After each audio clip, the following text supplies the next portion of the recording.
గడిచిపోతుంది. కాబట్టి కొంచెం మీరందరూ సంతోషపడి పాస్టర్ గారు వచ్చి మాట ఫస్ట్ ఆదివారం మమ్మల్ని విసిగించలేదు. కానీ ఈ ఒక్క విషయంలో నేను మంచివాడిని కావాలని ఆశపడుతున్నాను. ప్రార్థనలో పెట్టండి నాకు. ఎందుకంటే కొన్నిసార్లు దేవుణ్ణి వాక్యాన్ని బోధిస్తూ కొంచెం ఆవేశం జంప్ అవుతాం కదా, మీరు బాగా చూస్తుంటే ఇంకా చెప్పాలండి ఏదో అట్లా ఉంటుంది. అంటే వీళ్ళకి అర్థం చేయాలి, ఇంకా బాగా ఇన్సర్ట్ చేయాలి, ఇంకొకటి చెప్పాలి. అది కామన్గా ఇక్కడికి వచ్చిన వాళ్ళందరికీ ఉండే జబ్బే. ఒక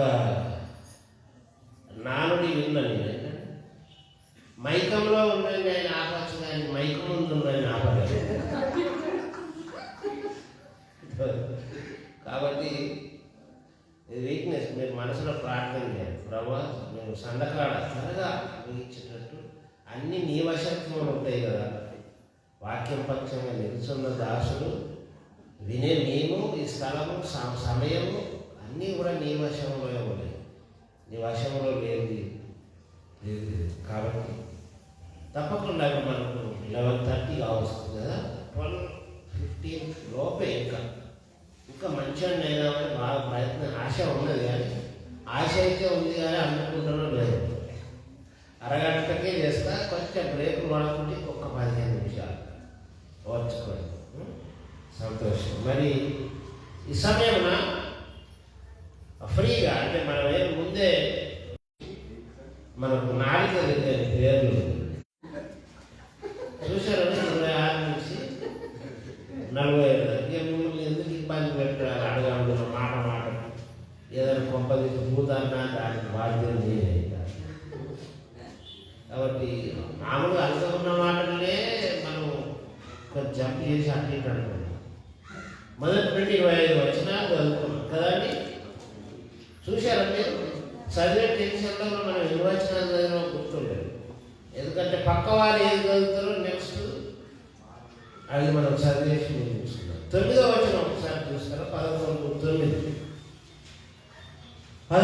వచనం 11వ అధ్యాయంలో 9వ వచనంలో సైన్యములకు అధిపతి యెహోవా అతనికి తోడై ఉండగా దావీదు ఈ ప్రకారం అంతకంతగా అది కూడా కూర్చుండేది. మంచిది. ఒక చిన్న మాట ప్రార్థన చేసుకుందాం. ప్రభు మనతో మాట్లాడటం ఒక చిన్న మాట ప్రార్థన చేద్దాం. దేవుని వాక్యం కొరకు మనం ఒక ప్రభు సహాయాన్ని వేడుకుంటాం. సిస్టర్ రాజేశ్వర గారు అందరి తరఫున నా తరఫున ప్రభు సహాయం కొరకు ప్రార్థిస్తుండగా మనందరం కూడా ఏకీభవిద్దాం. ధ్యానం కూడా ఆయన సహాయం ఉండాలి.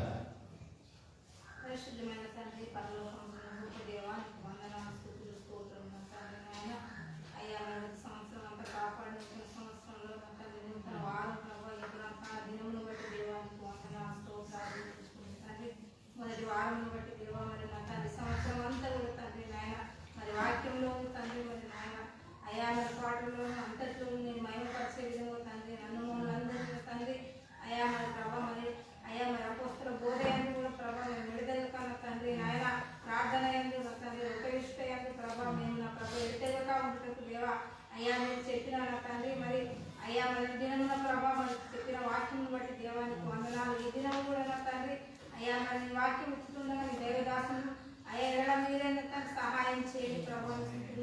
ప్రభావ ఈ వాక్యం నా తండ్రి సంవత్సరం అంతా కూడా తండ్రి మీ వెనుకలో వినేలాగా తండ్రి మా ఏకరాగ్రత దయచేయండి తండ్రి. స్తుతులు స్తోత్రాలు గ్రహణమైనటువంటి వారిని ప్రభా త్వరపెట్టి నడిపించండి నా తండ్రి. స్తుతులు స్తోత్రం ప్రభా. అయ్యా మరి నీ వాక్యం మిమ్మల్ని బ్రతికించేది, నీ వాక్యం నడిపించేది నాయన. అయ్యా అలాంటి ప్రియమైన వాక్యం ద్వారా మాతో అందరితో మీరు మాట్లాడమని అయ్యా మరి మేము అయ్యా మరి మాట్లాడి సంతృప్తి పొంది నాయన మరి నిన్ను అయా నిన్నుగా మేము ఆరాధించే విధంగా నా తండ్రి. అయ్యా మేము నేను నా తండ్రి మరి అయా పూర్ణ మనసుతో పూర్ణాత్మతో నేను సేవించే వారంగా ఉండటం నాయన.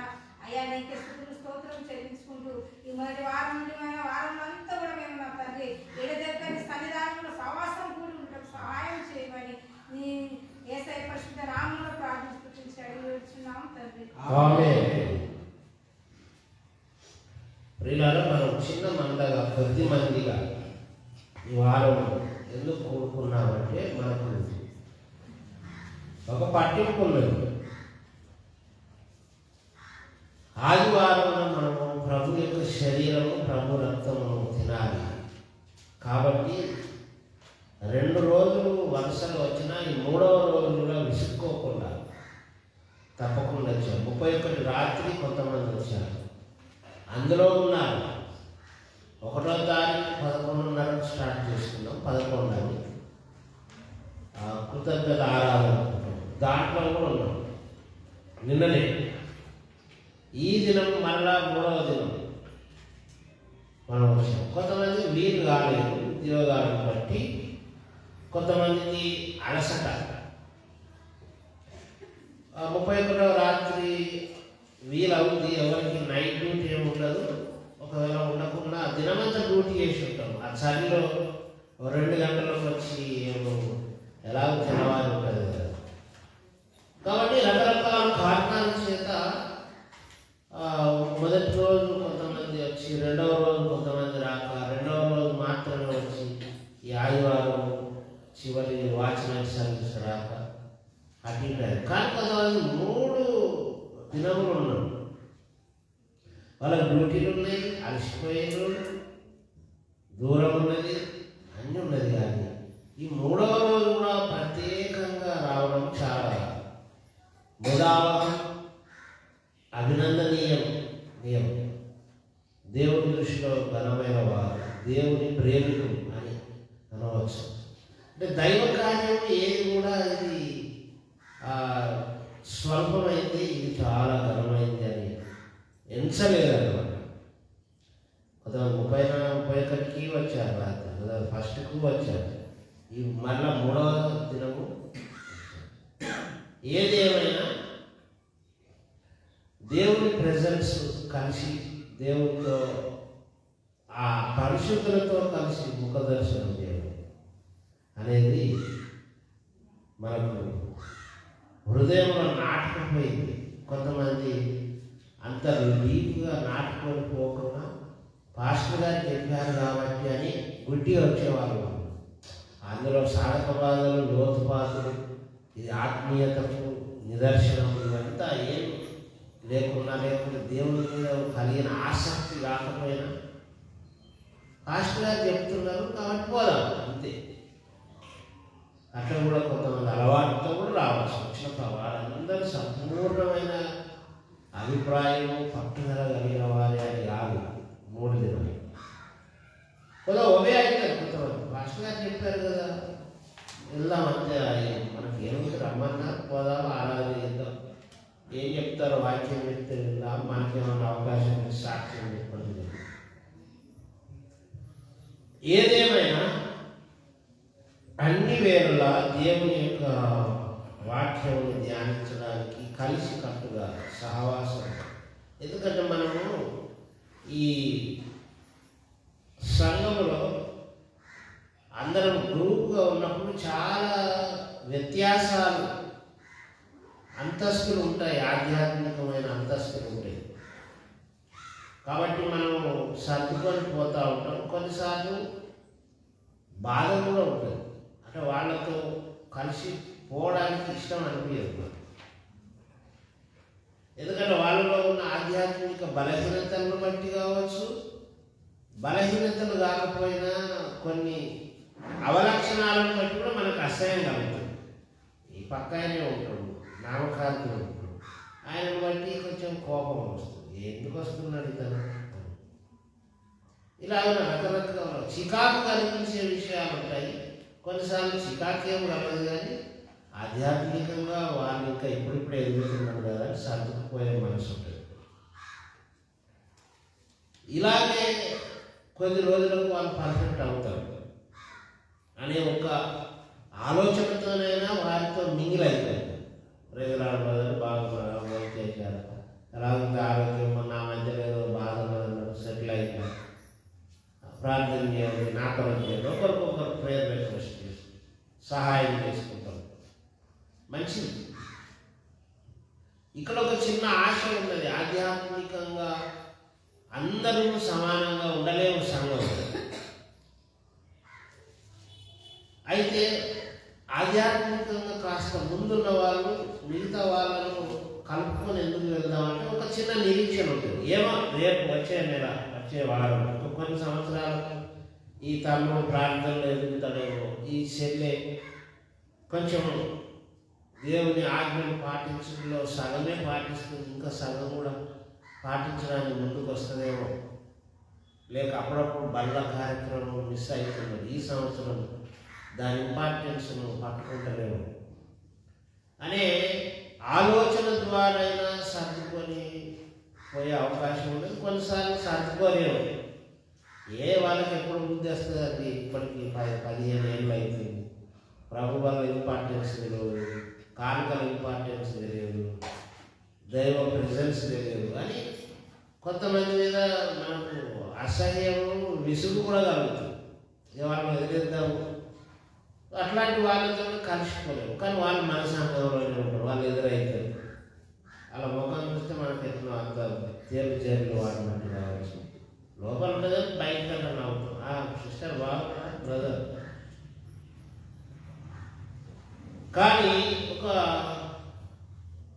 ప్రాముఖ్యమైన విషయాన్ని గ్రహించారు. ఇక్కడ ఎప్పటికైనా ఎవరి ద్వారానైనా వాళ్ళని కౌన్సిలింగ్ చేసి వాళ్ళ లోపం ఎత్తి ఆ బలహీనత నుండి పైకి రావడానికి, దాటుకొని అంతకంతకు వర్ధిల్లడానికి మనం కృషి చేయొచ్చు, ప్రార్థన చేయొచ్చు, ప్రేరేపించవచ్చు, పాస్టర్ గారి దృష్టికి తీసుకురావచ్చు. ఫలానా బ్రదర్ సిస్టర్ ఇంకా ఆ వీక్నెస్లో ఉన్న వాళ్ళ కొరకు ఏమైనా కౌన్సిలింగ్ ఇవ్వండి పాస్టర్ గారు అని, లేక మనం కూడా ఇవ్వచ్చు, ప్రార్థన చేయొచ్చు. అక్కడ అవకాశం ఉంది. కానీ ఈ బ్యాచ్ పరలోకానికి వచ్చేదనుకో, అప్పుడు వాళ్ళ స్థితిని బట్టి వాళ్ళని మనం అయితే అప్పుడప్పుడన్నా దర్శించవచ్చు కదా. పరలోకంలో కొంతమంది బాగా అన్ని విషయాల్లో సంపూర్ణత కాకుండా రక్షణను బట్టి పరలోకానికి అయితే వస్తారు. యేసు ప్రభువే దేవుడు, ఆయన తప్ప వేరొక దేవుడు లేదు. ఆయన కార్చిన రక్తం ద్వారా సకల పాపములు పోతాయి, శాపం పోతాయి. నమ్మాం, బాప్తిజం నమ్మాం, ప్రభువులు తీసుకున్నాం. అప్పుడప్పుడు పరలోకానికి అయితే వస్తాం. కానీ ఇంకా చాలా విషయాల్లో, అభిప్రాయాలలో దేవుని అభిప్రాయం బైబిల్ చెప్పే ఆజ్ఞలలో అంత పర్ఫెక్ట్ కాలేదు. కాబట్టి నరకమే పోవు కానీ పరలోకం వస్తావు. నీ స్థాయిని బట్టి నీ రక్షణను కాపాడుకుంటే, భ్రష్టుడమైపోతుంటే పరలోకానికి వస్తాము. కానీ మనందరికీ తెలుసు కదా, ఏదో ఒక మూలన ఉండవలసింది. అప్పుడైనా ఈ ముఖం కనబడుతుంది కదా. ఎప్పుడన్నా విధాలుగా సిస్టర్ బాగున్నారా, కానీ అప్పుడప్పుడు అసహించుకొని, కోపగించుకొని, ద్వేషించుకునే అవకాశం లేదు. అది ఇక్కడ సెట్ కావాలి. ఆ మైండ్ దేవుడు కోరిన బ్యాలెన్స్ మైండ్ ఇక్కడనే రావాలి. మళ్ళీ అక్కడ వేరేగా నేను ఇలాగే సరుకుంటా కొనుక్కుంటా అంటే కుదరదు. దాన్ని బట్టి మన స్థాయిలో దేవుడు మార్చుతాడు. ఒకవేళ కలవకుండా కూడా చేయొచ్చు. ఎందుకంటే లోకంలో ఉన్నటువంటి ఒడిదుడుకుని మరలా పరలోకంలో ఉంటే కష్టమే కదా. మళ్ళీ గొడవలు అయితే అక్కడ మన దేవుని దగ్గర పోయి కాంప్లైంట్ చేయాలి. ఈయనేం విశ్వాసంలో ఇక్కడికి పరలోకం వచ్చి మహిమలో ఉన్నాడు, కానీ నాకు ఎప్పుడు నన్ను వలకరించడు, మా పూరి పురుష దగ్గరికి రాడు అని మళ్ళీ ఆడవాళ్ళ వివాదాలు. అది రావద్దు. రాకుండా ఉండాలంటే ఇక్కడ నీ మైండ్ సెట్ కావాలి. లేదా నిన్ను వాళ్ళని కలవనీయకుంటున్నా సరే కలిస్తే మరి ఈ కాంప్లైంట్ అయింది. కాబట్టి ఇలా ఎంత పరలోక జీవితానికి ఈ సంఘ జీవితానికి ఎట్లాంటి అవినాభావ సంబంధం ఉన్నదో చూడండి. ఇది చాలా లోతుగా మీరు ఆలోచించి మనసులో పెట్టుకోవాల్సిన విషయం. రాలేమేమి అనేది మనం జడ్జి చేయలేదు. నాకు తెలుసా, మీరు అందరూ ఎవరు మీరు రాలేదు, నేను ఒక్కనే పోతాను నేనెట్లా అనుకుంటాను. అట్లా అనుకుంటే అది దేవుడు తెలుస్తారు కదా. నేను ఒక్కనే మీరెందుకు అంతరా, వస్తే సెంట్రల్ చర్చలు వస్తారు, ఇక్కడ నేను ఉంటాయి. అట్లాంటి పాస్టర్స్ కూడా లేకపోలేవు మన దాంట్లో. మహానుభావులు వారందరికీ వందనాలు. సెంట్రల్ చర్చలు లేనంటే మళ్ళీ అక్కడ అనుకుంటే మళ్ళీ వాళ్ళే అంటారు. అది కూడా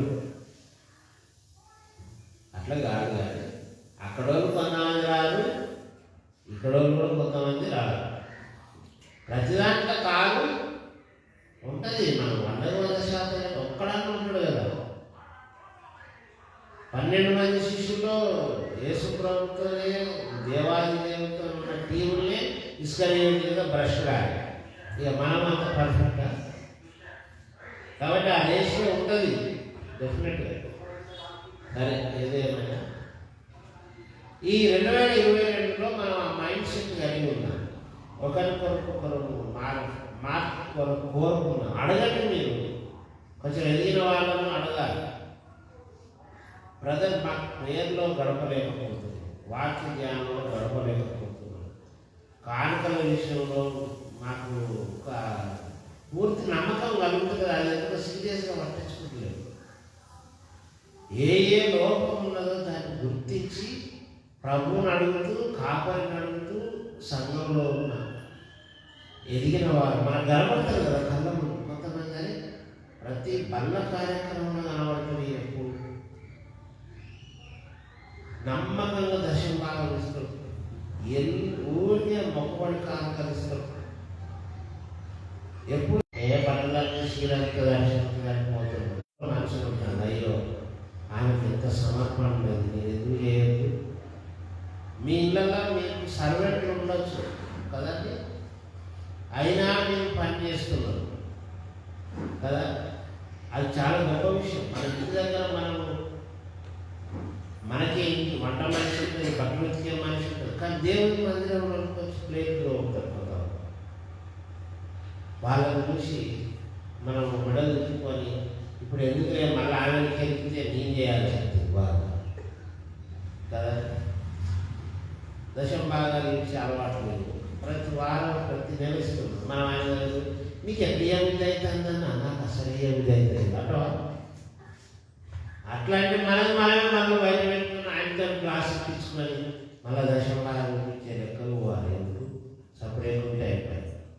వాడు ఇచ్చేటప్పుడు మనం ఇంట్లో తిప్పుకోవాలి. చూడండి ఎంత అపహాస్యాస్పదంగా ఉంటుంది చూడండి. ఈ నూతన సంవత్సరం మనలో లేనిది మన పక్క విశ్వాసంలో ఉన్న మంచి లక్షణమును అడిగి అన్న తమ్ముడు నాకు ప్రార్థన.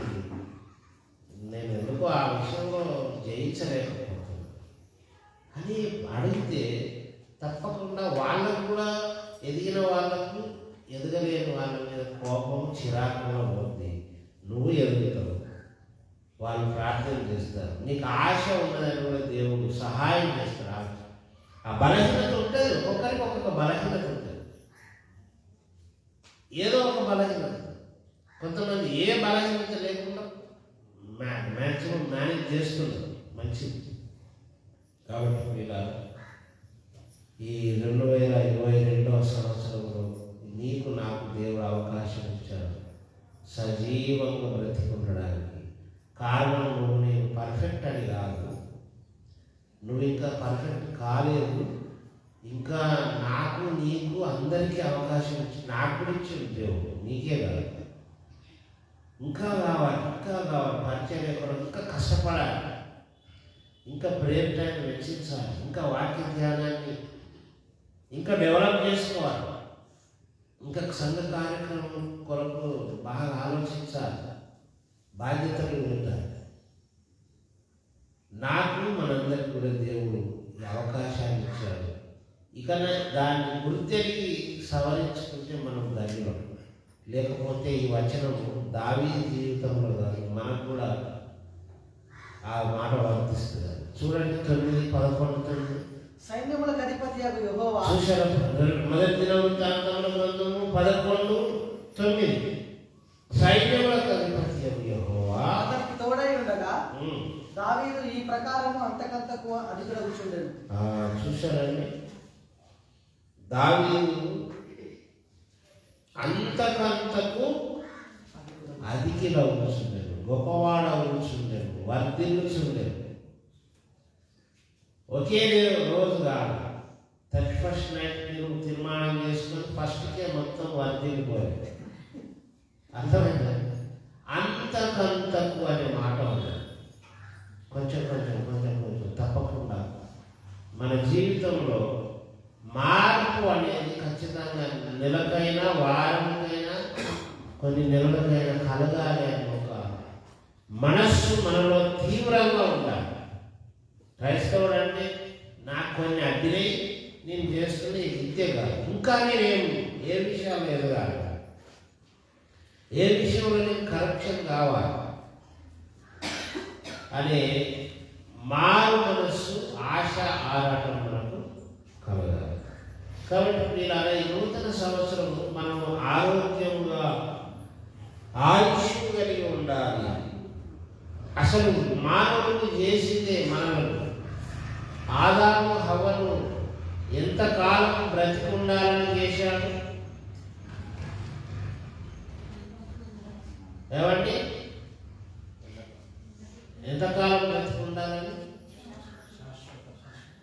శాశ్వత కాలమా? 963 ఆయన బ్రతకాలి, 900 ఏళ్ళు హవ్వ బతకాలని చేసిందా? ఎప్పటికీ ఉండాలి. కానీ దేవుని యొక్క ఆజ్ఞను మీరి సాతాను నమ్మి, సాతాను మాట విని అందరికీ శాపం తీసుకొచ్చాడు. అక్కడ సృజన సిస్టర్ ఉంటే ఆడి కూర్చోండి సండే స్కూల్. కాబట్టి దేవుడు ఎప్పటికీ ఉండాలనుకుంటే శాపమును, పాపమును కొని తెచ్చుకొని మనం అందరం లిమిటెడ్ లైఫ్లోకి వచ్చినాం. లిమిటెడ్ లైఫ్లోకి వచ్చినాం.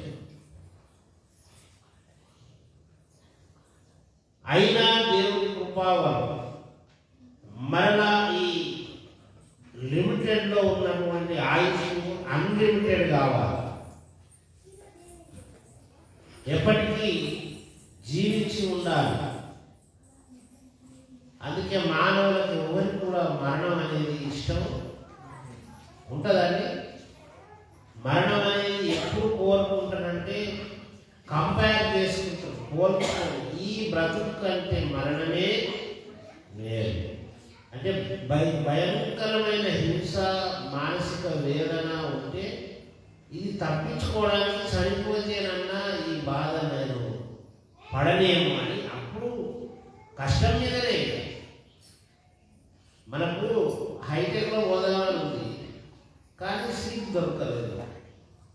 ఇప్పుడు ఈ టైంలో బస్సు స్టార్ట్ అయితేనే మనము కరెక్ట్ టైంకి ఆఫీస్కి వెళ్తాం, లేకపోతే ఇంటర్వ్యూకి వెళ్తాం అనుకోండి. ఆ బస్సు అంతా నేను ఉండదు. ఇక ఏం చేస్తాం? మళ్ళీ ఎక్స్ప్రెస్ ఉంటే ఎక్స్ప్రెస్ లేదు. ఎందుకు ఎక్కుతామంటే ఇది వేరు కాబట్టి ఇబ్బంది అని దాన్ని అడ్జస్ట్ చేసుకోవడానికి, సర్దుకొని అది ఆ బస్సు ఎక్కినట్లు. మానవుడు సావు ఎందుకు కోరుకుంటాడంటే ఈ బాధ భరించలేక కొంచెమన్నా రిలీఫ్ ఉంటుందేమో అని. అంతేగాని హృదయపూర్వకంగా సంతోషంగా మరణాన్ని ఆహ్వానించలేదు. మరణం వస్తే దాన్ని ఎదుర్కోలేదు. అది బై బర్త్, అంటే మన రక్తంలోనే ఆ స్వభావం ఉందన్నాడు. ఎప్పటికీ బ్రతికే ఉండాలి కానీ బుద్ధి రాలేదు. జంతువులే చప్పడానికి ప్రయత్నం చేస్తుంటే చిన్న పేరు కూడా మనం కుక్కుదామంటే అది ఏం చేస్తా ఉంటుంది? వెల్కమ్ సిస్టర్ కుక్కండి అంట అటు ఇటు పరిగెత్తుతూ ఉంటాం. ప్రాణులకే అట్లున్నప్పుడు దేవుని రూపంలో ఉన్న మనకు మరణం అనేది ఇష్టం ఉంటుందా? విచారం. కానీ పాపం వలన వచ్చే జీవితం మరణం. అయినా దేవుని కృపావరం ఏంటి? దాన్ని దాటుకొని మరలా దేవుడు మొదట డిజైన్ చేసినటువంటి ఆ నిత్యత్వంలోకి వెళ్ళే రెండవ ఛాన్స్ వచ్చింది. అదే మన యేసుక్రీస్తు నామమున తన యజ్ఞం ద్వారా, దేవుని ప్రణాళిక ద్వారా మనకు వసంగిన గొప్ప చెప్పసత్యము కాని ఆనందం. అది క్రైస్తవునికి మాత్రం తెలుసు, తెలవాలి. మనకు మరణం నిత్య జీవంలోనికి వెళ్ళడానికి డోర్. ఇంట్లోకి వెళ్ళడానికి మెయిన్ డోర్ ఎట్లనో నిత్య జీవంలోనికి వెళ్ళడానికి మరణం దేవుని రాజ్యంలో దేవునితో ఇక అనంత కాలం ఉండాలని చేసిన భాగ్యంలో చేజేతులారా పోగొట్టుకున్నా మరలా తన ప్రియకుమారుడైన యేసు ద్వారా మనకు దొరుకుతుంది. ఇది మన కనుల ముందు నుంచి, మన హృదయం నుంచి, మన పెదవుల నుంచి ఎప్పుడు కూడా దూరం కాకూడదు. ఈ ఆలోచన మనం మర్చిపోకూడదు. ఎవరు ఎప్పుడు యేసు ప్రభు దేవుడు అని నమ్మి మాత్రమే నిత్యత్వంలో ఉండడం కాదు. ఎందుకంటే కొత్త సంవత్సరం మనం ఆరోగ్యంగా, సంతోషంగా, దీర్ఘాయుష్యం కలిగి ఇంకా అనేక సంవత్సరాలు జీవించాలని మనం కోరుకుంటున్నాం. అందుకే అందరం ఏమంటాం, wish you happy new year. అంటే విష్ అంటే కోరుతున్నాను అన్నాడు. I wish. సో నా విషెస్ తెలియజేయండి అంటే నా అభిప్రాయము, నా మనోభావము ఇది. నేను కోరుతున్నా. I wish you happy new year, happy birthday, happy Christmas. ఏమంటే ఇలాగ మంచి శుభ సందర్భాలు రావాలి కోరుకున్నట. Wish you happy new year, కొత్త సంవత్సరం శుభాకాంక్షలు ఇంకా ఎన్నో రావాలి. ఈ భూమి మీద ఎన్ని ఇచ్చినా కానీ మన శరీరం ఏమైపోతుంది? ఒకవేళ దేవుడు మనకి ఎవరికైనా 220 సంవత్సరాల ఆయుష్ సిద్ధపరిచింది అనుకోండి, ఎప్పటి వరకు సంతోషంగా ఉండగలరు? 220 ఏళ్ళు బ్రతుకుతుంది, కానీ ఎప్పటి వరకు బ్రతుకుతుంది? 220 సంతోషంగా ఉండగలరు? 100 ఏళ్ళు దాటిందంటే శరీరం అంతా, అవయవాలన్నీ బలం లేకుండా ఉంటాయి. పోనీ నువ్వు లేచి నడిచేంత బలం ఉన్నా అనిపిస్తుంది, ఇంకా ఎందుకు నేను ఏం పనులు చేయాలి ఈ వయసులో? 125, 150 శరీరం ఏమైపోతుంది? బలంతో ఉండొచ్చు 220 దాకా కూడా బ్రతుకుంటావే. కానీ నువ్వు లేచి ఇప్పుడున్నంత ఆరోగ్యంత పనులు చేయలేవు. నీ మట్టుకు నువ్వు బాత్రూమ్ వెళ్ళి భోజనం చేసి అంతే. కాబట్టి ఈ భూమి మీద ఆయుష్ ఇచ్చిన శరీరం కూడా ఆరోగ్యవంతమైన శరీరంతో ఉంటే ఆ ఆయుష్ మంచిది. శరీరం గురించి మొత్తం ఏమి షేప్ అవుట్ అయిపోయి చర్మం అంతా ఊరాడుతుంది. 500 ఏళ్ళు బ్రతికితే ఎలా కదా? ఆరోగ్యంతో ఉండి బ్రతకడం అది దేవుడిచ్చే వాగ్దానం ద్వారానే అయితే. హల్లెలూయా. దేవుడు మనకిచ్చిన వాగ్దానం మన దీన శరీరములను తన మహిమ కలిగిన శరీరములకు సమరూపమైన దానిగా చేస్తుంది. ఆ మాట చూడండి, ఫిలిప్పీలకు రాసిన పత్రిక కొత్త నిబంధనలు. ఆయన ఎన్నో చేస్తాడు, మేలు చేయవాడు కదా. మనం పాడవాడతాం, ఎన్నో ఎన్నో మేలు చేశావయ్యా అని పాడవాడతారు కదా మొదలగా. అక్కడక్కడ నిలవైన వినవడుతూ ఉంటుంది. అవును, ఎన్నో ఎన్నో చేశావు, ఇంకా ఎన్నో కూడా చేస్తాడు. మన కొరకు దాచి ఉంచిన మేలులు అంటాడు కీర్తన. ఇంకా కొన్ని దాచిపెట్టిందట, ఈ లోకం విడిచిన తర్వాత మనం అనుభవించబోతున్నాం. 3 ఫిలిప్పీలకు రాసిన పత్రిక పౌలు భక్తులు 3వ అధ్యాయము 20వ వచనం చూడండి. 21వ వచనం. సమస్తమును తనకు లోపరుచుకున్న జాలిన శక్తిని బట్టి ఆయన మన దీన శరీరమును, ఆయన మన దీన శరీరమును తన మహిమ గల శరీరమునకు సమరూపము గలదానిగా మార్చును. ఎట్లా చేస్తున్నట్టమ్మా అందరు చెప్పండి, ఆ మాట చెప్పండి, పలకండి. మన దీన శరీరమును తన మహిమ గల శరీరమునకు సమరూపము గలదానిగా మార్చెను. మార్చును కాదు, చదివేటప్పుడు ఏం చేస్తాం? ఏదో చెప్పారు ఆయన మన దీనమ్మ శరీరం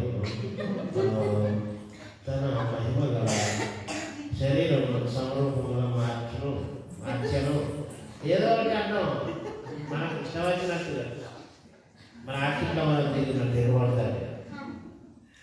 అట్లా కాదు, ఒక్కొక్క అక్షరం చాలా పట్టించుకోవాలి. దీన శరీరముగా మార్చును అనేది అర్థం కాకపోతే ఇంకా జరగలేదు అని జరగబోయే క్రియ అని ఆ వచనం అంతా ఆ ఒక్క మాట కాలంలో సూచిస్తారు. అంత కీలక అబ్జర్వేషన్ చేయాలి బైబిల్ చదువుతాం. మీరు ఒంటరిగా సరే ఇప్పుడు లేచి నిలబడినప్పుడు అంటే టెన్షన్ ఉంటుంది, త్వరగా చదవాలి, నా అయిపోతే అమ్మయ్య మిగతా బాధలన్నీ మీరు పడుతున్నాయి పక్కన చూస్తా ఉంటారు కాదు. మనం ఒక్కొక్క మాట చాలా జాగ్రత్తగా ఉండాలి. మన దీన శరీరం అంటే యాకోబు బిడ్డ దీన శరీరమా? యాకోబు బిడ్డకు ఒక బిడ్డ కదా, ఆమె పేరు ఏంటే దీన. ఆ భక్తుని దీననా? ఆల ఉండే శరీరమునా? ఆ యాకోబు భక్తుని బిడ్డ శరీరము మార్చుకున్నట్టు మా శరీరం సంగతి ఏం పాస్టర్ గారు? గాలి సంగతి మాకేమి? ఆ దీన ఆమె పేరు కూడా దీననే, కానీ ఇక్కడ దీన శరీరం అంటే ఆ అమ్మాయి శరీరం కాదు, మన.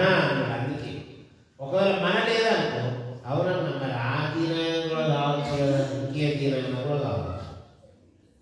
కానీ ఆయన పౌలంలో ఏం రాశాడు? పరిశుద్ధాత్మ దేవుడు ఏ శరీరం అన్నాడు? మన అంటే ఈయన ఏ దీన కాదు, ఏ దీనమ్మ కాదు. దీన టీచర్ అని దీన మాస్టర్ అమ్మ ఉంటారు. మాకు చిన్నమ్మ కూడా లేదు దీనమ్మ. అప్పట్లో నుంచి పాట పాడతారు గుజరాత్లో. ఆ పేరు దీనమ్మ అంటారు, పెద్దది కాబట్టి దీనమ్మ. మన దీన శరీరము అంటే మన బలహీనమైన శరీరము మనది ఒక ఆకులాగా వాడిపోతుంటే సంవత్సరాలు గడుస్తుంటే ఏమవుతుందమ్మా? అవయవాలు కృషించి. ఎందుకంటే పాపం వలన ఎప్పటికీ వాడిపోకుండా ఉండే పవర్ మహిమ వెళ్ళిపోయింది. ఎప్పుడైతే ఆదాము హవ్వలు దేవుడు తినవద్దన్న పండు తిని వద్దన్న పని చేసి ప్రభువును నమ్మకుండా, కొంతమంది ఏమనుకుంటారంటే పాపంగా పండు తింటేనే ఇంత ఇదా అన్న, ఏం దొంగతనం చేసిరా, ప్యాకాటాడిరా, ఇద్దరు కలిసే వాళ్ళని చంపిరా, పండుగ మీద బండి ఎత్తేసి చంపిరా, ఏందన్నా ఇదంతా ఎంత శాపం పెడతాడన్నా ఇన్ని కోట్ల మందికి ఇదంతా ఏమో నాకు మంచిగా అనిపించలేదు. పండు తింటే వాళ్ళు తిన్నదో విషం కాదు, ఏం కాదు, పండేనా ఏమైంది ఇంకో దమ్ము తినకుండా అంటే అయిపోయాయి. అరే దానికి లోకమంతా పాపం అని మళ్ళీ ప్రసంగాలు పాటలు వచ్చి ఇదంతా ట్రెండీ. అసలు ఆయన ఎవరు కానీ గలవాలి దేవుడు ఏనంటే ముఖాముఖి చూస్తే అప్పుడు అందుకుంటారు అనుకునేటోళ్ళు కూడా ఉన్నారు. మనకు కూడా అంత పండుగ ఏమైందా? మన జేబులో పర్సు పెట్టేసిందా? ఈ లోకంలో కూడా తప్పులకు స్థాయి ఉండేది కదా. మద్యం చేస్తే ఎంత పెద్ద నేరం చేసినావు, దొంగతనం చేసినావు, తప్పుడు సంతకాలు పెట్టి కోట్ల రూపాయలు మార్చుకున్నావా వేరే వాళ్ళని? అరే ఎంత మోసం, ప్రాణం ఉన్నది కదా. ఒక తప్పు ఉంటుంది, ఏదో చూడకుండా వచ్చి ఇద్దరు స్కూటర్లు సైకిల్ మూలం అనుకున్నాడు, అది చూడకుండా జరిగింది. తప్పు అన్ని సమానం కాదు. మరి ఆదాము హవ్వలు మనందరికీ ఇంత గొప్ప శాపం, ఇంత గొప్ప నష్టం తీసుకురావడానికి వాళ్ళు చేసిన తప్పే. దేవుడు తినవద్దన్న పండు తిన్నారు. అబ్బా తిన్నాక కోపం వచ్చినారే, తండ్రి పెట్టిండు. నేను వచ్చేదాకా తినద్దంటే బిడ్డ తిన్నది. బిడ్డ నిలువుగా మనం నమ్మితే ఏమన్నా అరే చేసిందే తిన్నదంట, ఏదో పిల్లకు ఆశ కలిగింది తిన్నది, ఏమైంది ప్రార్థన చేయకుండా తినద్దని నేను అన్న కదా. అందరం కూర్చున్నాక ప్రార్థన చేసినాక తినాలి. ఎట్లా తిన్నది వాడాయన మా అమ్మాయిని పేద కట్టె తీసుకొని బాగా గొడ్డును వండినట్టు వచ్చినాడు. అది నీకు తెలిస్తే ఏమన్నా అయ్యో ఏందన్నా చూస్తే నువ్వు సపరేట్ పిలివచ్చిన కోడేమంటూ కోపమే లేనంటుంటావు. నా పిల్లలకి అంత కనబడతావా అన్న, ఏం తప్పు చేసింది? లేదు సిస్టర్, వడలు చేసినావు, పూరీలు చేసినావు, చికెన్ చేసినావు, ఒక్క 5 నిమిషాలు ఆగమంటున్నావు. 2 అయింది. అప్పటికి బజారు పోయి నేను పండ్లు కూడా తీసుకొస్తా బిడ్డలకు, రసం చేసి కూడా పోతే మళ్ళీ పూరి వడ అవి జ్యూస్ చేసుకొని తాగాల్సిన వారికి ప్రార్థన లేదు చిన్నదన్న పిల్ల. ప్రార్థన చేయకుండా నిన్నవు అది భయంకరంగా కొట్టేసి సీరియస్ అయిపోయిందమ్మా. ఏమంటావు? అంత కోపం చేయద్దన్నా, నువ్వు సేవకుని ఇంత ఓర్పు లేకపోతే ఎట్లా అంటే నువ్వు మమ్మల్ని ఎంత తిట్టుకుంటానో ఇంతోమైంది. అప్పో ఇక నీ దగ్గర కష్టం మమ్మల్ని పుట్టుకునే తిట్టుకుంటానో మాకు నచ్చలేదా? ఇక ఫస్ట్ పిల్లలకి అంతగానో నొప్పితే గ్లూకోజ్ పెడతాను, బతుకుతుందో చచ్చిపోతుందో అంటారు డాక్టర్. విన్నోళ్ళందరూ నన్ను బాగా అసహించుకున్నారు. ఇప్పుడు పాస్టర్ ఎంతగా యేసు ప్రభు తర్వాత యేసు ప్రభు అంత సహనం ఉండాలి. నాకు నేను వచనాలన్నీ చెప్తా ఉంటాను. ఇట్లా లేదన్న తగ్గించుకోవాలి, అణుచుకోవాలి. ఎట్లా ఆ చిన్న బిడ్డను ప్రార్థన మనం నువ్వు ఏకుండా వండలేవా? ప్రార్థన ఎన్నిసార్లు మరి నిన్నెంత కట్టబట్టుకుంటా అని ఒకరే గారు దాన్ని నాకు నిన్నెట్లో నేను చేయాలి, దేవుడు ఎట్లా చేయాలి అంటే తప్పు చిన్నది కదా. నువ్వు ఎందుకు అంత పెద్ద రియాక్షన్ ఎందుకయ్యావు?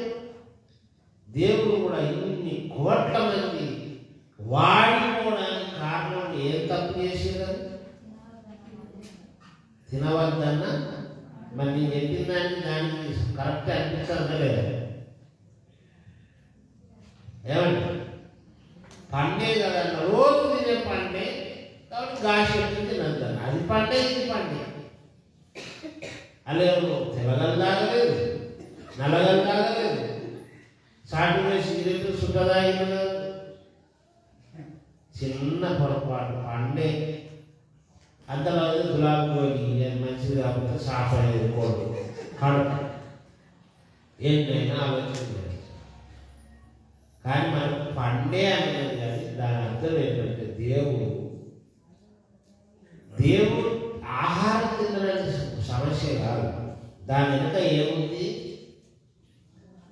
అనంతకాలం నమ్మదగిన దేవుడు. ఆయనంత నమ్మదగిన వాడు ఎవరు లేని దేవుణ్ణి ఆ పండు తినడం వెనుక ఏమున్నది? ఆయనను ఇన్సల్ట్ చేసి నువ్వేమో నిన్ను నమ్మటం లేదు అన్నాడు. నమ్మకస్తుంది ఏమన్నా? ఆ పండు తినడం ద్వారా ఎంత పెద్ద మాట, ఎంత హృదయం గాయమైంది దేవుడికి. నిన్ను నమ్మరాదు. ఇప్పుడు ఎవరన్నా మీరే నన్ను అన్నారంట. పాస్టర్ గారు ఈ కవర్ తీసుకుపోయి కానుక తీసుకుపోయి ఆ కానుక పెట్టి వేసి ప్రార్థన చేసినాక మీరు ఏం చేస్తారో చేసుకోండి అంటే సరే అని బ్రదర్ అంటారు. అప్పుడు అంత నిన్ను నమ్మరాదు అన్నారంట. ఏమంటారు? అది ఎందుకున్నా ఏమో నువ్వు అన్న పెట్టి లేస్తావో ఏమో అంటే ఏమనిపిస్తుంది? చాలా బాగా ఇంత ఇన్సల్ట్ నన్ను ఇట్లా అన్నాను. నేను ఎప్పుడు చేసేది గెలిచినవన్నీ నేను ప్రార్థన చేసి నేను దశంబాగా చేసేది నేనే. నా చేతికి ఇవ్వాలంటే నేను నమ్మరాదు. నేను నమ్మను అంటే నీకు ఏమనిపిస్తుంది చెప్పు? నీ భార్య నిన్నే అన్నది, నీ భర్త నిన్ను అన్నాడు, నీ కొడుకులు అన్నాడు. నేను నమ్మ అన్నదానికి ఏమనిపిస్తుంది చెప్పండి? నేను నమ్మ అంటే ఏమనిపిస్తుంది?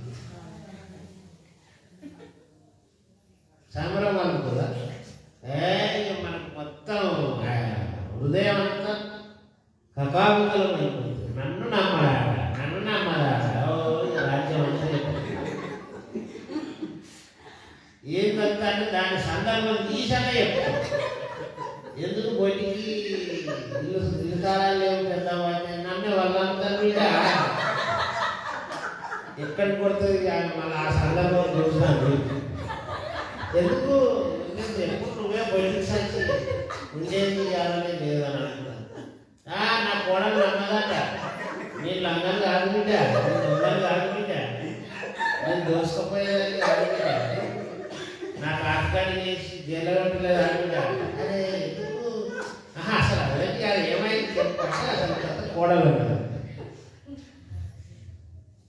ఎంత నన్ను నమ్మరట. మీ అక్క చెల్లెలు అన్నారు నిన్నెవరు నమ్ముతారు అంటే ఆ మాట చెప్పవాలి. ఏంటండి అంటే మా వాళ్ళు నిన్నెవరు నమ్ముతారు అంటాను, మా చెల్లె అంటాను. నమ్మను అంటే నా హృదయం పక్కన మండిపోయింది, చాలా నిరుత్సాహపడిపోతుంది. ఇక వాళ్ళని కట్ చేస్తానే వాళ్ళ ముఖం చూడద్దు, నేను ఏమన్నా నా దృష్టిలో ఉండేది లేదు. నేను నన్ను నమ్మను నీకేందుకు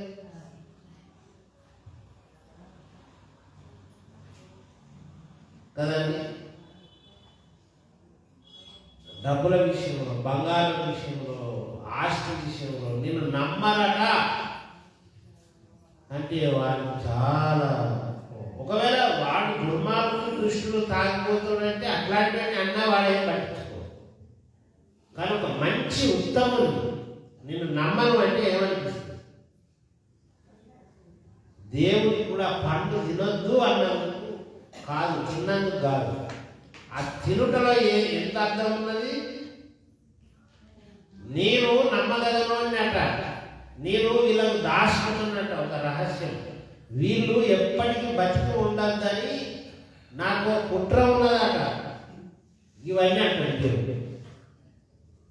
కాదా, నేను అన్నది కాదా? దేవుడికి అంత ఉన్నది. పండు దేవుడు కాదు రాగల పాస్టర్ ఇంకా భూమైందా మీరు తింటలేరా? 24 గంటలు తింటారు. ఎవరు ఇస్తారు? వడలు, ఇడ్లీలు, పూరీలు, బిర్యానీ, చికెన్, యెహోవా సెలవు లేనిది ఎవరు భోజనం? మరి కోట్ల మందికి ఎవరు పెడతారే? సైతం పెడతారా? మరి ఏమో నన్ను కొంచెం మంది చేస్తారు.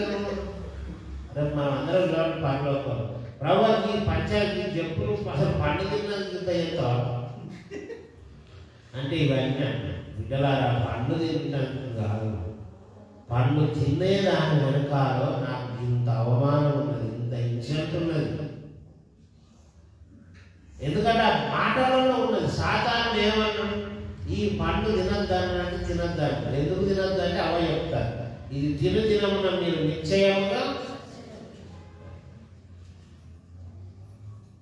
అంటే పామేమన్నా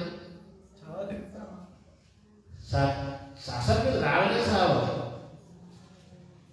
చచ్చిపోతారా అని అంటలేదు, సావని ఎవరైనా చెప్పింది బిల్కుల్ ఎంత అబద్ధం కదా. కొన్ని మనం తెలియక అంటాం సమాజంలో, అన్న గిట్లా అంటే ఎవరు చెప్పారు చేయని తాము ఇచ్చాడు ఎవడా నేను అత్తప అంటాం కదా. సైతాన్ని కూడా అట్లా తీసిపడేది. దేవుడు ఖచ్చితంగా చచ్చిపోతారు బిడ్డ, జాగ్రత్త. 100 ఏళ్ళు దేవుడి నమ్మకత్వాన్ని చూసి 100 years ఆ దేవుడు రోజు దేవుడితో మాట్లాడి ఎన్నో అనుమానాలు ఎంతో చూసి చేసి ఒక్కనాడు వచ్చి సాతాను వేరే రూపంగా మాట్లాడిన మాటలు బట్టి వాడు రాటకు లోబడి సావరంటే అయితే దీన్ని మీరు దేవతల వలె దైవములుగా ఉంటారు, మీరే దేవుడు అవుతారు అసలు. అందుకొరకే దేవుడు 99 మీకు తీయని మాటలు చెప్తాను కానీ అసలు ఆయనతో సమానంగా ఉండుటనే భాగ్యం ఇస్తాడా? ఏం దేవుడు అండి? ఆయన లోపల ఈ గుణం ఉన్నది. మిగతా మిమ్మల్ని సృష్టించిండు, ప్రేమించిండు, తోట పెట్టిండు, మంచి బలం ఎప్పటికీ ముసల్తనం లేని మహిమ దేహం ఇచ్చిండు, అంత బాగున్నది. కానీ మరి ఎందుకు ఎప్పటికీ ఉండే భాగ్యమును ఇచ్చే ఆహారం, అమృతము, సీక్రెట్ ఆ పంటలో ఉన్నాయి. అది ఎందుకు తినద్దు అంటాడు? ఆలోచన చేయండి. అవును అన్నీ ఏమంటాడు, కానీ మన పిల్లగాడు ఎప్పుడు మన బట్టలన్నీ రుణిస్తాడు కనుక బుక్ ఒక్కటి రుణనీయలాగానే మనకి అదే అనుకుంటున్నాడు. నువ్వు మీ వాడు ఏమనుకున్నాడు? బద్మాషి కాదు అంటే నిజమే. వాడు అన్ని పుస్తకాలు రుణిస్తాడు, అది ఒక్క బుక్ చూడండి అంటే మనకు అవగాహన అయితే వీళ్ళు మరి నిజమే కదా. అవ్వ కనిపించింది లాగి దేవుడు ఇంత ప్రేమ ఇంత చేస్తున్నాడు, ఇదొక్క పండు తినద్దని ఎందుకు అన్నాడు? అయితే అబ్బ ఈ ఆలోచన కరెక్టే. ఆదాముకు ఆలోచన లేదు, ఆదాముకు అభిమానం ఉన్నది. దేవుడు మొదట చేసింది కదా, ఇక ఆయన గదే పెద్దరికం నా మీద. విసదా దేవుడు చేసిన నీకు ఏమైనా దేవుడిని అనుమానిస్తావా? అప్పుడప్పుడు అనట్లేదు, నీకు తెలియదుకో, నువ్వు నా ఎంత వింటావు, నువ్వు ముందు వింటావు, నేను ముందు వింటావు. ఏమన్నా అంటే ఇది ఒకటి చెప్తారా అనేది ఉన్నది. ఒకనాడు సైతానుడు కూడా పాము ద్వారా, అది కూడా డైరెక్ట్ కొత్త వ్యక్తిగా కాకుండా ఎప్పుడు కనబడే జంతువులలో దూరి ఆ తలకు ఐడియా ఇస్తాడు. కొత్తగా మనిషి అయితే వినకపోవడేమో, ఏమో మరి కొత్తోడు కదా వీళ్ళు ఇవాళ లేదు చెప్తాను, ఒకసారి ఆదాము అడుగుతాను, లేకపోతే దేవుడు అంటాడు కదా రోజు, అప్పుడే ఆయనే అడుగుతాను అనుకున్నాను. ఎప్పుడూ మాట్లాడే జంతువులలో దూరి మాట్లాడినవాడు. మనకు కూడా పాపములకు గుంజేది ఎవరు గుంజుతారు? రోడ్డు మీద పెట్టాడు అక్కడ.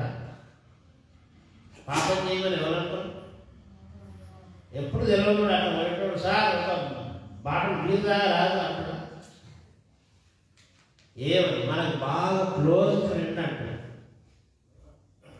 దగ్గరవాడే. దయ్యం కూడా ఆశిష్టమే. మనం కూడా ఇంకొకరి దగ్గర విషయం తెలుసుకోవాలి, వాళ్ళను మనం డైవర్ట్ చేయాలని ఏం చేస్తాం? వాళ్ళకి దగ్గర ఉన్న వాడిని పంపించి మాట్లాడతాం. ఈ సిస్టమ్ అక్కడి నుంచి సైతాను ప్రయత్నం చేసింది, అప్పటి నుంచి అదే అలవాటు. కాబట్టి దేవుడు వద్దన్న పని చేసి దేవుణ్ణి అవమానపరిచింది.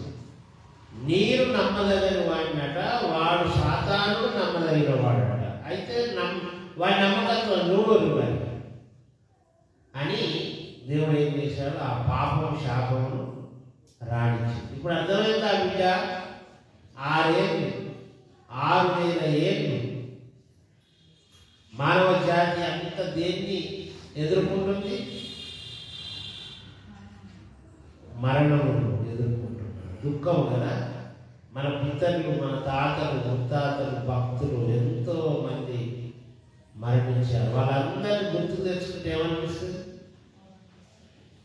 అవునమ్మా, మీ తాతలు, ముత్తాతలు, మీ ఫ్రెండ్స్, మీ అక్కయ్యలు అందరిని గుర్తు తెచ్చుకుంటే ఏమనిపిస్తుంది? వాళ్ళు లేదంటే నయమైంది, పట్టు భాగమైందంటే మాకు చికెన్ కాలపోవు అనుకుంటారు. అలాంటి ఇలా గంజంతా పెట్టడం, కూరంటావు, దేవుడికి స్తోత్రం, నేనందుకే నేను అనుకుంటావా? అయ్యో మా తాతలు ఎంత మంచివాడు, మా అయ్యుడు ఎంత బాగుండు, మా నిర్మాణం ఎంత బాగుండు, నాకు ఈ కష్టాలు ఉన్నా. కొంతమంది ఉంటే మనకు సలహాలు చెప్తున్నారు కదా అనిపిస్తుంది, కష్టం జీవితంలో కదా. కొంతమంది అయ్యో మా మేనబాబు ఉంటే మంచిగా, ఆయన బాగా అన్ని పట్టించుకుంటున్నాడు, ఇప్పుడు ఎవరు చెప్పుకోవాలి? అది పరిస్థితి. వెనకలో వాళ్ళందరినీ గుర్తుకు తెచ్చుకుంటే అబ్బా బంగారు కాలం, అందరూ ఆయన ఇప్పుడు ఏమున్నది అని విచారపడతాం. భక్తులు అందరూ ఉంటే, మన వాళ్ళందరూ ఉంటే మనం చాలా విషయాల్లో బెటర్గా ఉండేవాళ్ళు కదా. ఇంత నష్టం ఎందుకు జరిగింది? ఏమండి, వారు దేవుడిని నమ్మనందుకు. ఇప్పుడు ఆ చనిపోయిన వాళ్ళు మొదలుకొని రేపు ప్రభు రాకడ దాకా చనిపోయిన వారు అందరూ పరలోకం అయిన తర్వాత అబ్బా మా మానవ స్వభావం నిన్ను నమ్మనందుకు ఒక దశలో ఎంత బాధను అనుభవించను. మరణించబడ్డారు ప్రియులు, పిల్లలు, తల్లిదండ్రులు, భక్తులు, గొప్ప గొప్ప నాయకులు, లీడర్స్, మహానుభావులు అందరూ మట్టికి మన్నైపోయారు. మరలా అయితే తిరిగి లేచి అబ్బా 6,000 ఏళ్ళు మహా దుఃఖం అనుభవించిన వ్యక్తి లేడు, కుటుంబం లేదు. అందుకే ఒక పాట లేదు. ఎందుకీ దేహముపై ప్రేమ, ముందు ఇది శాశ్వతమా, యేసు లేక నీకు. ఎందుకీ దేహముపై ప్రేమ, ఎందుకీ దేహముపై దేహమనగానే ఇది మట్టి బొమ్మ, దీని రూపమే దేవుని సొమ్ము. దేహమనగానే ఇది మట్టి బొమ్మ, దీని రూపమే దేవుని సొమ్ము.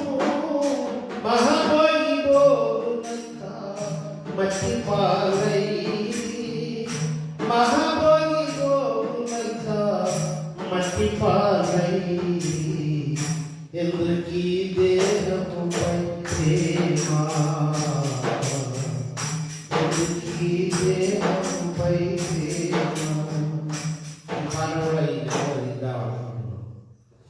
కొన్ని పాటలు, మన ఒక పాట క్రిస్మస్ సాంగ్ పెట్టాము కదా, అట్లా కొన్ని సందేశాత్మక పాటలు. అయితే ఎవరైనా స్పాన్సర్ చేయాలనుకుంటే ముందుకు రండి. మొన్న నాకు నేనే చేసుకున్నాను స్పాన్సర్. ఎందుకంటే మరి వాళ్ళకి తెలవాలి కదా, అయ్యో పాడగలడానికి తెలవాలంటే నేను దగ్గర పోయి నేను పాడగలుగుతా సిస్టర్, నాకు స్పాన్సర్ చేయండి బాగోదు. కాబట్టి ఒకటి చేద్దాం క్రిస్మస్ సందర్భంగా. దానికి 6,000 రూపాయలు ఖర్చు అయ్యాయి.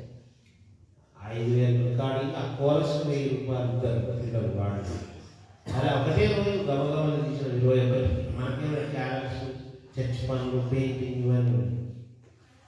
పొద్దున 12 గంటలకు మధ్యాహ్నం పోయి సాయంత్రం అక్కడే ఉండి ఆ వీడియోలు కూడా ఆ నైటే త్వరగా తీసుకొని, వీడియో ఖర్చు తీసుకోలేదు మా కజిన్ రోజు. సో ఆయన చేస్తారు కాబట్టి చేశారు. ఏదో అసంతృప్తి అంటే పర్ఫెక్ట్గా వచ్చిందని నాకు లేదు, టైం లేదు. సరే పాట అయితే ప్రజల్లో యోగి అంటే కొన్ని మంచి సందేశాత్మక గీతాలు ఉన్నాయి, వింటే ఏదైనా సందేశం ఉంటుంది అనే నమ్మిక ఉన్నది. పాడదామనుకుంటున్నాను, ప్రార్థనలు ఆలోచించాలి. కాబట్టి గోగులంతా మట్టి పాలైంది. మామూలు అంటే మట్టి మన్నయ్య వాళ్ళంతా ఎవరండి? బాగా గొప్ప గొప్ప హిమాహ్యమీలండి, ఇంత భక్తులుగా రాజకీయంగానేమి, ఆధ్యాత్మికంగానేమి, అన్ని విషయాల్లో మట్టి అయిపోయారు. మహిమను పోగొట్టుకొని మన మూల పితలు చేసిన పని వల్ల వాళ్ళు ఏం పని చేశారంటే ఆ గుణము కూడా మనకు వచ్చింది. మళ్ళా గుణము అదే శాపము, అదే పాపము అన్ని మనకు సంక్రమించింది.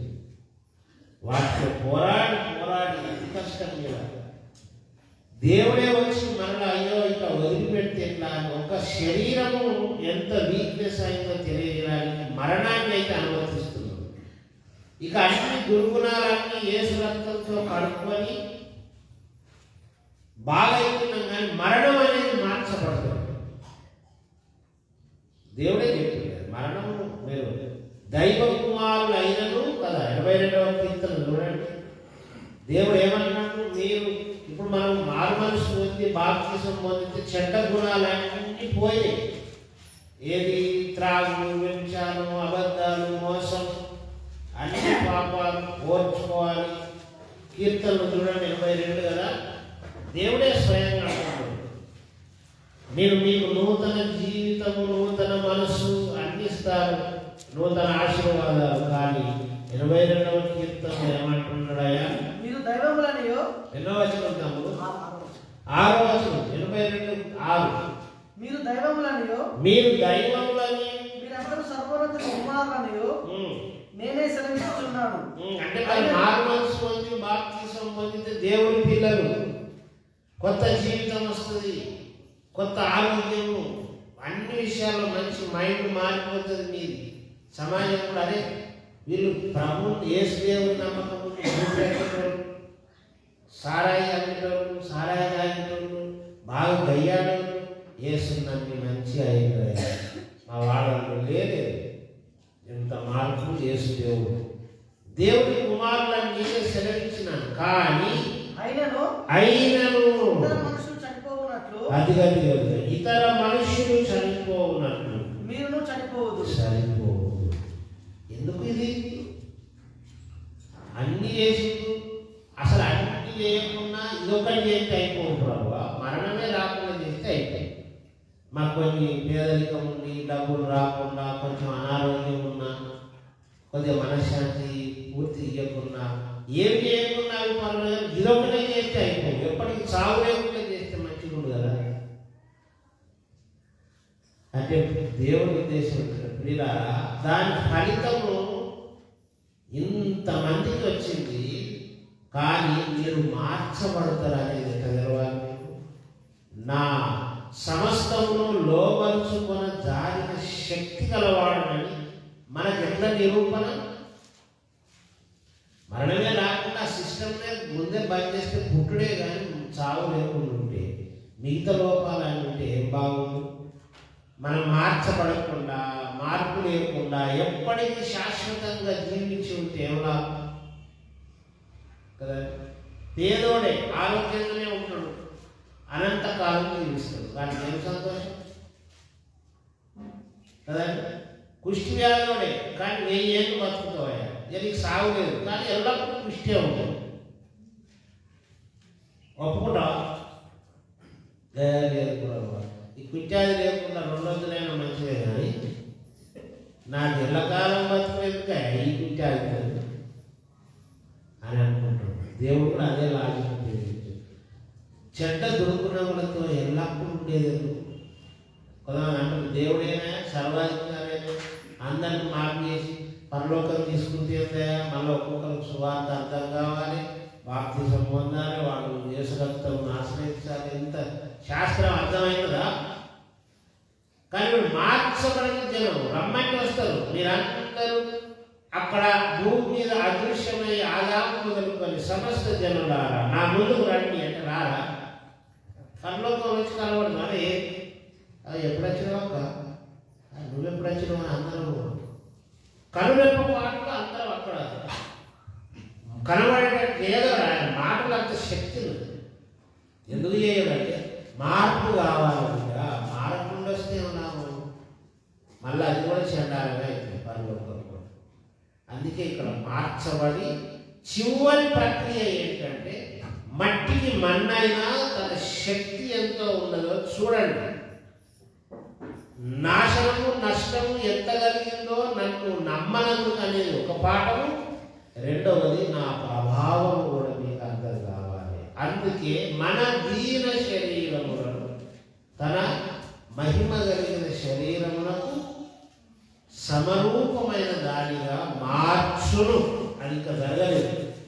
అది లోకాంతం తర్వాత అప్పుడు అందరిని మార్చడా మారడా నమ్మని వాళ్ళకు డౌట్ 50-50 ఉన్న వాళ్ళకు కూడా కనబడుతుంది. భక్తుల్లో కూడా ఉంటుంది. ఏమో మారుతామంటావా, ఉట్టి ఆత్మ గాలిలాగా పోతుంది కావచ్చు, శరీరం ఎందుకు లేస్తుంది? కాదు కాదు, శరీరం కూడా ఏం కావాలి? లేపబడుతుంది.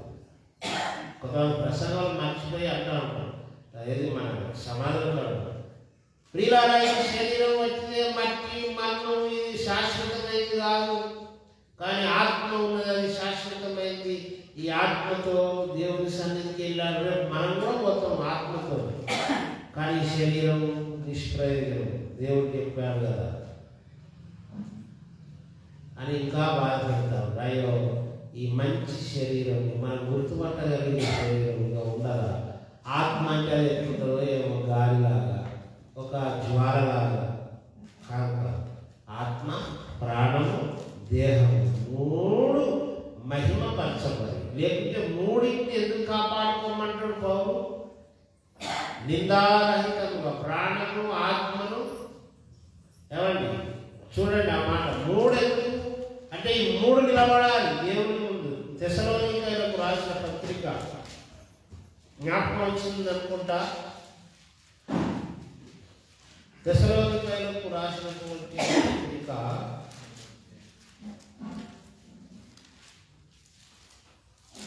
ఒకసారి కలిపితే అది సహాయం చేయాలి. ఎంత తమ్ముడు? 5:23 పేజీ నెంబర్ 187 దొరికిందమ్మా. అందులో సమాధానకర్త 5:23 సమాధానకర్త దేవుడే. మిమ్మును సంపూర్ణులుగా పరిశుద్ధపరచును గాక. మీ ఆత్మయు, ఆత్మ, జీవమును, ప్రాణము, శరీరం మూడు మన ప్రభు అయిన యేసుక్రీస్తు రాకడయందు నిందారహితముగాను సంపూర్ణముగాను ఉండునట్లు కాపాడబడును గాక. పౌలు ఎన్ని భాగాలు పరిశుద్ధంగా ఉండి దేవుని ముందు నిలబడాలని అంటున్నాడు? ఎన్ని భాగాలు? ఏంటంటే అవి? శరీరము, ఆత్మ, ప్రాణం, జీవము. ఈ మూడు కూడా దేవుని ముందు నిందారహితంగా ఇక్కడ సిద్ధపరచబడి అక్కడ కనబడాలి. కాబట్టి ఇప్పుడు శరీరం లేస్తుందా లేవదంటారు? లేదు. దేవుడు అన్న మాట తప్పడు. అబద్ధం ఆడుటకాయ నలుడు కాదు. ఖచ్చితంగా ఆయన నోట వచ్చిందంటే ఎన్నోసార్లు ఆలోచించి అది ఇక చేద్దామనే ఒక డిజైన్, ఒక ప్రణాళిక ఉన్నది కాబట్టి ఆ మాట రాయించారు. యేసుప్రభు కూడా అంటాడు కదా మత్తయి సువార్తలో, మీ దేహంనే చంపువానికి కాకుండా నరకంలో ఆత్మను దేహమును కూడా నశింపజేయగల వారికి మిక్కిలి. అంటే మూడుతో బాధపడాలి ఒక నరుడు రక్షణ పొందకుంటే.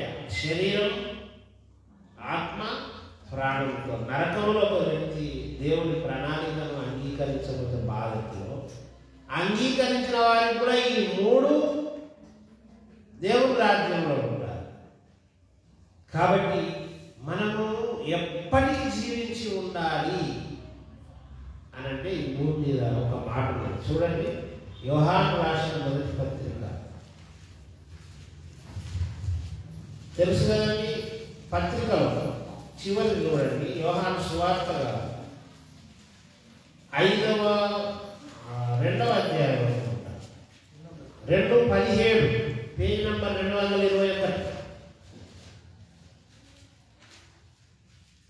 యోహాను రాసిన మొదటి పత్రిక 2వ అధ్యాయము 17వ వచనం. లోకమును దాని ఆశయ గతించిపోవచ్చున్నవి కానీ దేవుని చిత్తము జరిగించువాడు నిరంతరం నిలుచును. ఎవరు ఎల్లప్పుడూ దేవుని ముందు నిలుస్తారట? ఎవరట? దేవుని చిత్తమును జరిగించువాడు. కాబట్టి దేవుని చిత్తములో ఎన్నో విషయాలు ప్రాముఖ్యంగా ఒక 2-3 మీకు జ్ఞాపకం చేస్తుంది. దేవుని చిత్తము జరిగిస్తాడు కానీ మరి ఏది దేవుని చిత్తం అన్నయ్యా కదా? అదేదో జీవితం మేము నిరంతరం నిలిచి ఉండాలనే ఆశ ఉన్నది. ఒకటి మనకు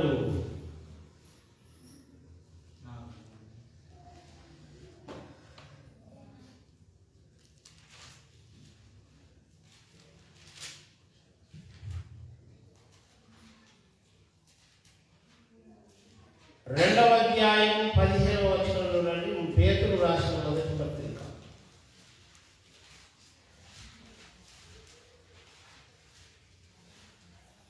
2:15 ఏలైనగా మీరిట్లు యుక్త ప్రవర్తన గలవారై అజ్ఞానంగా మాట్లాడు మూర్ఖుల నోట మూయుట దేవుని చిత్తం. ఏదైనా దేవుని చిత్తం ఏది మరి? నేను చెప్తలేదు. దేవుని చిత్తం అయితే వస్తామన్నాయా, దేవుని చిత్తం అయితే పెళ్లి చేస్తామన్నాయా, దేవుని చిత్తం అయితే ఇల్లు కట్టుకుంటాం. దేవుని చిత్తము చేయువాడు ఎప్పటికీ ఉంటాడట. మరి ఆ దేవుని చిత్తం ఏంటిదంట? మూర్ఖంగా రక్షణ నమ్మని వాళ్ళకు జవాబు లేకుండా నువ్వు అద్భుతమైన జవాబు ఇచ్చుట దేవుని చిత్తం. మన దగ్గర స్వార్థ ఉండదు. మనమందరం కూడా స్వార్థ పని చేయాలి. లోకస్తులకు ఎంత చేయాలంట? జవాబు లేకుండా మేలు కలగాలి వాళ్ళకి. అరే బ్రదర్ ఈ మాట అన్నాడంటే కొద్దిగా ఆలోచించాలి. నోరు పోయిందంటే వాళ్ళను ఏమంటారు? కోపంగా ఇన్సల్ట్ చేసినట్టు కాదు సుమి, ప్రేమతోనే ఒకటే మాటతో వాళ్ళ ఆలోచన అంతా గిరుక్కులా తిరిగిపోవాలి. అట్లాంటి మాటలు నువ్వు వాడితే వాళ్ళ నోరు అంటే వారి అంతరంగంలో ఉన్నటువంటి ఆన్సర్ ఆత్మ నోరు పోయాలి. అదే మనం నోర్ని నువ్వు మొక్కే అని బొమ్మలు మళ్ళీ మాట్లాడుతున్నావు అని మన చుట్టాలను అట్టగారు. బ్రదర్ ఆలోచించండి, అవి మనల్ని చేసాయా, మనం వాటిని చేసినామా? అందుకే నేను అందులో చేసిన ఎవరన్నా అంటున్నారు, మీరు కూడా ఒకప్పుడు ఇవి చేసేది కదా పెద్దన్న బాబు మామ అంటారు అనుకో. అప్పుడు మనం అవును కానీ నేను ఆలోచించిన పెద్దనాన్న, వాటిని మనుషులు చేసిరా, మనుషులు వాటిని చేసిరా? అందుకు నేను వీళ్ళకి వచ్చింది. సృష్టికర్త అయిన దేవుడు మనమే చేయాలి. ఇవి మనమే చేసుకొని ఆరాధిస్తున్నాం కదా, అందుకు నాకు నచ్చలేదండి. వాడి నోరు ఏమైంది? మూర్ఖుల నోరు, సాతాను కబంధ హస్తాల్లో ఉన్నవారు, అజ్ఞానం ఉన్నవాడు, దుష్టుని స్వభావం ఉన్నవారు మూర్ఖు. వాడి నోరు మోయిట ఏందట? దేవుని చిత్తం చేస్తే ఎల్లప్పుడు ఉంటానంటూ నువ్వు సంకల్పం చెప్తున్నావు, కానీ దేవుని చిత్తమే అసలు. అది చేస్తే నువ్వు దేవుని చిత్తం చేసినట్టే, అప్పుడు నువ్వు నిరంతరం జీవిస్తావు. మూర్ఖుల నోరు మోయిట దేవుని చిత్తం. తర్వాత ఇదే తెస్సలోనికైలో రాసిన పత్రికలు చూడండి. ఇందాక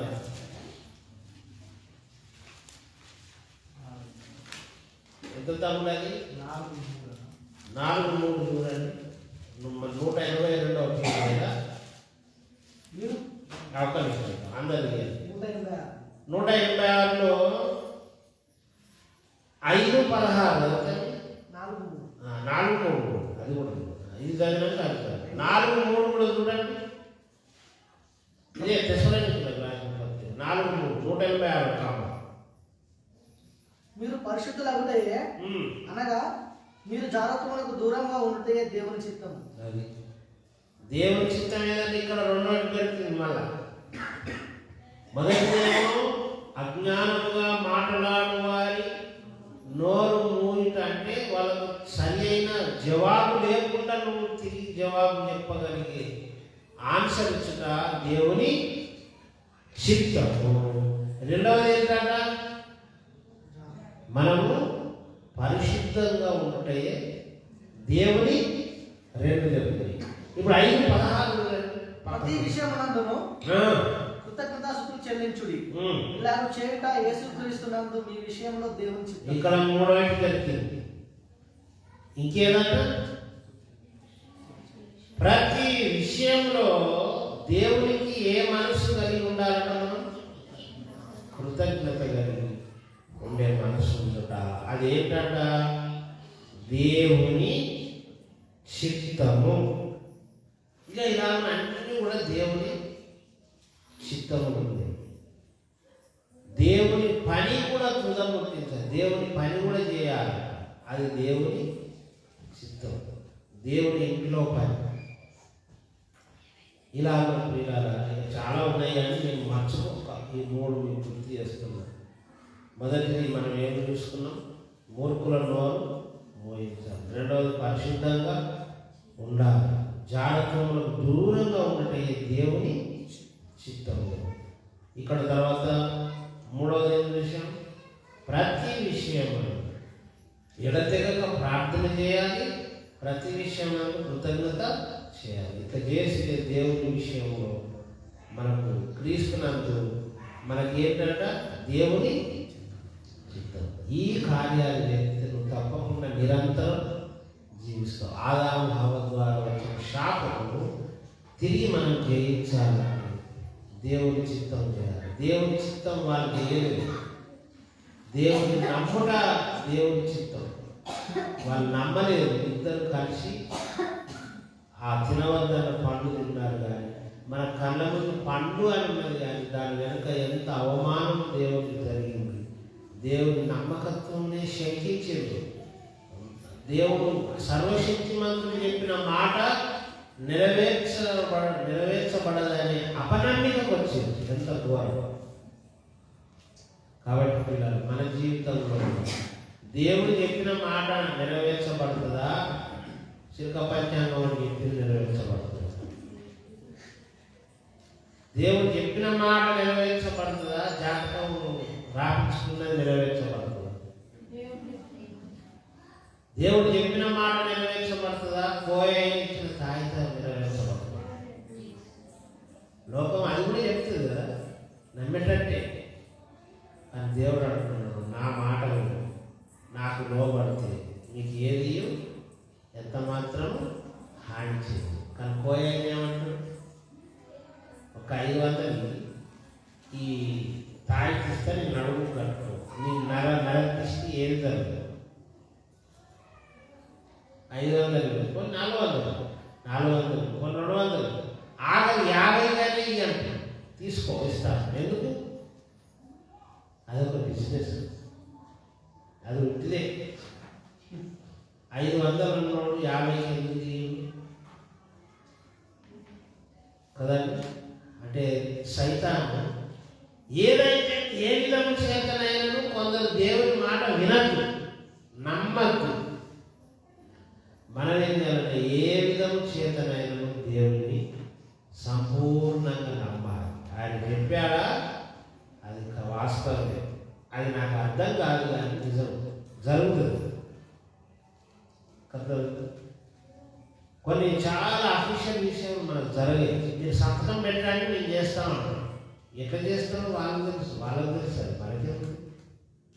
యేసును నమ్ము, ఆయన చెప్పింది చేయి, మిగతా కార్యక్రమాలన్నీ నేను చూసుకుంటాను అంటే దాన్ని మనం నమ్ముతున్నాం. అందుకే మారు మనసు బాప్తిసం. ఈ సమయంలో పిల్లలు మరొకసారి ఆలోచించుకుందాం. నూతన సంవత్సరానికి వచ్చిన ఆరోగ్యంగా ఆయుష్యం కలిగి దీర్ఘాయుష్యం కలిగి ఉండాలంటే ఏం చేయాలంటమ్మా? దేవుని చిత్తమనగా దేవుని మనస్సు, దేవుడు ఆజ్ఞాపించినవి మనం చేస్తే మనం బ్రతికి ఉంటాం, ఆరోగ్యంగా ఉంటాం. మనం కార్డు తీసుకుంటే ఆరోగ్యంగా ఉంటాం. కార్డు ఇచ్చిన దేవుడు నమ్మదగిన వాడు. నమ్మితే అది ఏం జరిగింది. నువ్వు నమ్మకుండా వచ్చి కార్డు తీసుకుంటే ఏం రాదు. దేవుడు ఎంతైనా నమ్మదగిన వాడు అనే మాట నీ గుండెల్లోనే లేదు. అప్పుడు నువ్వు హైదరాబాద్ పోయి తీసుకుంటే ఏం లాభము? కార్డు నా దగ్గర తీసుకుంటే ఏం లాభము? గొప్ప ఆత్మాభిషక్తులు కృపావరంలో కలిగిన వారు ఇస్తే ఏం లాభం? దేవుడు ఒక కార్డుకు పరిమితం కాదు. దేవుడి నీ నమ్మికకు పరిమితమైన వాడు. నువ్వు నమ్మితే దేవుడు నువ్వు కోరుకున్నది చేయడానికి ఆయన ఎంతో ఆనందించు.